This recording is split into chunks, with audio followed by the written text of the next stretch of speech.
vaxtınız xeyir olsun. Ölkəmizdə və dünyada baş verən ən son iqtisadi yeniliklərlə Economics'in axşam buraxılışı efirdədir. Xocalı soyqırımı qurbanlarına şəhid statusu adının verilməsi gündəmdədir. Bununla bağlı Milli Məclisdə iş aparılır. Komitə sədri Hadir Əcəvli bildirib ki, valideynlərini itirmiş Xocalı sakinlərinə əlavə güzəştlərin tətbiqi, əlil olanlara isə Xocalı soyqırımı əlili statusunun verilməsi nəzərdə tutulur. Xocalı qətliamı insanlıq tarixinin ən qəddar və amansız terror hadisələrinin biridir, deyən milli lider Heydər Əliyev bu kateqoriyadan olanlara dövlət qayğısını heç vaxt əsirgəyir.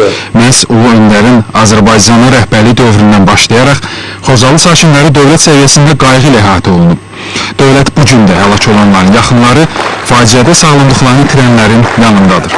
Prezident İlham Əliyevin göstərişi ilə Xocalıda zərər çəkmişlər müavinət və prezident təqaüdü ilə təmin ediliblər. Ehtiyacı olan ailələrin mənzillərlə təminatı, bu qəbildən olan ailələrə avtomobillərin verilməsi, reabilitasiya mərkəzlərində müalicəsi dövlət qayğısının tərkib hissələrindəndir. O vaxtı bu adamların bütün o fəlakətləri, bütün o bəlaları mənim gözümün önündə olub. Və bütün bu keçən dövrlərdə dövlət qayğısının zaman necə artdığının da şahid olmuşum. Təsəvvür ki, ilk illər hansı qaydada sosial müdafiə olunurlar, bugün bu qrup insanlar necə sosial müdafiə olunurlar. Qabaların hamısının ailəsinə dövlət tərəfindən sosial müavinətlər verilir. Və burada uşaqlar, valideyn, 2 valideynlərini itirmiş uşaqlar, o qruplar, orada eyni zamanda var, ahıllar var, qadınlar var, bütün bu qruplar bizim sosial müdafiənin bu və digər sisteminə düşməklə bərabər Xocalı soyqırımından əziyyət çəkən insanlar kimi də sosial müdafiə olunurlar. Milli Məclisdə Xocalı soyqırımı qurbanları ilə bağlı yeni qanun layihələri üzərində iş aparılır. Buraya ilk növbədə 2 valideynini itirən Xocalı sakinlərinə əlavə güzəştlərin tətbiqi, əlil olanlara Xocalı soyqırımı əlili statusunun verilməsi daxildir. Bu yaxınlarda elə bir məsələ vardır ki, 2 valideynini itirmiş uşaqlara xüsusi bir sənəd hazırlansın. Bu layihədə var, bizim hörmətli Elman Məmmədov hazırlayıb, bizim digər Qənirə Paşayeva bununla bağlı sənəd hazırlayıb və bu layihələrdə bizim komitələrdə müzakirə olunur və bu da maliyyə imkanları daxilində baxılır. Maliyyə dəstəyidir, bu da pul yardımının artırılmasıdır və qalan güzəştləri buna özü böyük əksəriyyət həmin qrup insanlara şamil olunur. Məsələn, valideynini itirmişin təhsil haqqının pulsuz ödənməsi. Komitə sədri Xocalı soyqırımı qurbanlarını şəhid statusunun verilməsini də istisna etmir. Rasim Şərifov, Ramil Məmmədov, Lider TV. Azərçıraq Günəşli Yataqlar blokunun işlənməsi və istismarına 2004-cü ildə 2 milyard dollar sərmayə yatırılacaq. Bu göstərici keçən illə müqayisədə azdır. BIP şirkətinin Azərbaycan, Gürcüstan və Türkiyə üzrə prezidenti Gordon Birel bu barədə məlumat verib. Onun sözlərinə görə vəsait hesabına 19 quyunun qazılması nəzərdə tutulub. Bu il Yataqlar blokunda hasilatın da azalacağı gözlənilir. Gordon Birel səbəbi Mərkəzi Azəri və Qərbi Azəri platformalarında təkmilləşdirmə işlərinin aparılması ilə izah edib. Yanvar ayında sığorta bazarında 13%lik artım qeydə alınıb. Bu göstərici ilin sonuna kimi sığorta bazarında yüksəlişin olacağına təminat verir. Dövlət Sığorta Nəzarəti Xidmətinin rəhbəri Məmik Xəlilov belə deyib, bildirib ki, azalma yalnız avtomobil kreditləri üzrə könüllü sığorta yığımlarında qeydə alınıb. Könüllü avtomobil sığortasının bağı ümumi sığorta bazarının həcmində 15%-ə yaxın təşkil edir. Bizim sığorta bazarında bir sıra şirkət var, hansıların ki, sığorta portföyünün böyük bir hissəsi və əhəmiyyətli bir hissəsi məhz bu bank kreditinin avtomobil kreditlərlə alınan avtomobillərin sığortasından ibarətdir. Təbii ki, qısa müddətli perspektivdə belə şirkətlər müəyyən onlarda müşahidə edən azalma daha çox olacaq.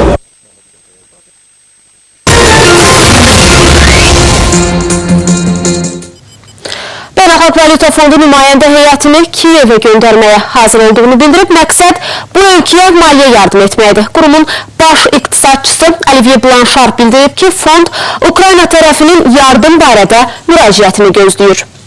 Ukraynanın yardım barədə müraciətini gözləyirik. Müraciət olunan kimi nümayəndə heyəti ən qısa zamanda Kiyevə gedərək vəziyyəti dəyərləndirəcək. Son 2 gün ərzində Avropa Birliyi və Amerika Birləşmiş Ştatları nümayəndələri ilə Ukraynaya makro maliyyə yardımı barədə danışıqlar aparmışıq. Hər bir tərəf istənilən yardım etməyə hazır olduğunu bildirib.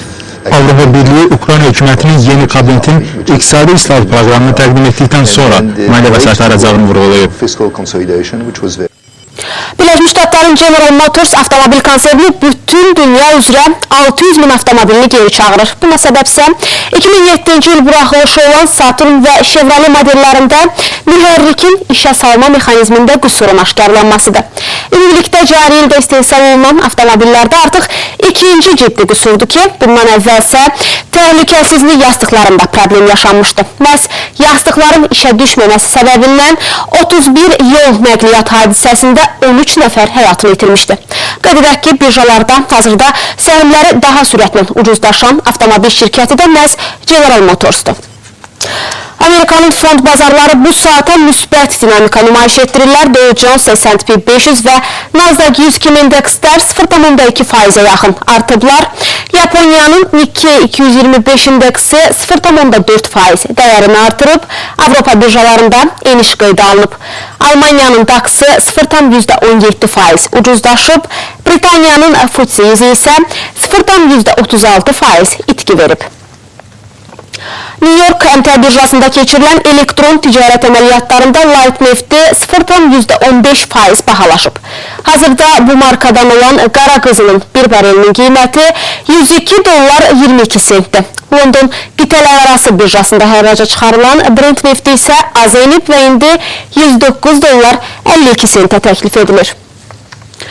Qızıldan bahalaşmağa başlayıb və indi bu metalın bir unsiyası təxminən 1341 dollara təklif edilir. Gümüşün də qiyməti yüksəlib, hazırda onun hər unsiyası 21 dollar 91 sentə təklif edilir. Platinin qiyməti 1433 dollardır. Palladium, mis və alüminiumun qiymətində də artım qeydə alınıb. Avro dolların məzəmməsi 1.37.40'dır, dollar yen 102.33'ə yüksəlib, funt sterling dollar isə 1.66.89'a mübadilə olunur. Azərbaycan manatının digər valyutalara nisbətən Mərkəzi Bankın müəyyənləşdirdiyi məzəmmələri isə belədir. Dollar təxminən 78 qəpik yarımdır. Avro 1 manat 8 qəpiyə mübadilə olunur. Rusiya rublu 2,2 qəpik, Türk lirəsi isə 35 qəpik yarımdır. Bu qədər bugünə olan əsas iqtisadi yenilikləri Economics'də təqdim etdik. Salamat qalın.